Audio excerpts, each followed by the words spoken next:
আজ আমি সুজির উপমা করে দেখাবো। দেখো, সুজিটাকে প্রথমে কড়াতে ভালো করে লাল লাল করে ভেজে নিলাম। একটা পাত্রে পেঁয়াজ, লঙ্কা, আদা, বিউলির ডাল, অড়হর ডাল, ছোলার ডাল রেডি করে রাখলাম। সুজিটাকে আমি ভালো করে ভেজে তুলে নিলাম। এরপর আমি কড়াতে তেল দিয়ে দিলাম। দিয়ে তেলটা একটু গরম হয়ে এলে 3 রকমের ডালকে আমি দিয়ে দিলাম।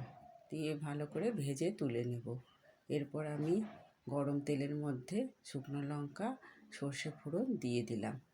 এরপরে দিয়ে দেবো কেটে রাখা আদা, পেঁয়াজ, লঙ্কা কুচিগুলোকে দিয়ে দিলাম।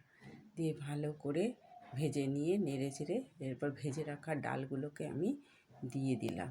দিয়ে ভালো করে নেড়ে নেব। এরপর একটু সামান্য পরিমাণে জল দিয়ে দেব। এরপরে দেব আমি নুন দিয়ে দিলাম, আর দিয়ে দেব কিছুটা পরিমাণে কারি পাতা।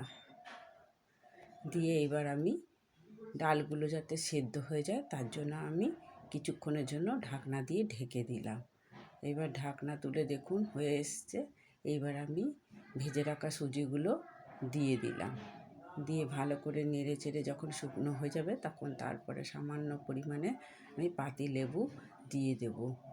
এই সুজিটা হলো নুন ঝাল মিষ্টি টক, খুব খেতে ভালো লাগে। লেবু দেওয়া হয়ে গেল আমার। দেখুন আমার নেড়ে চেড়ে আমার সুজির উপমা তৈরি।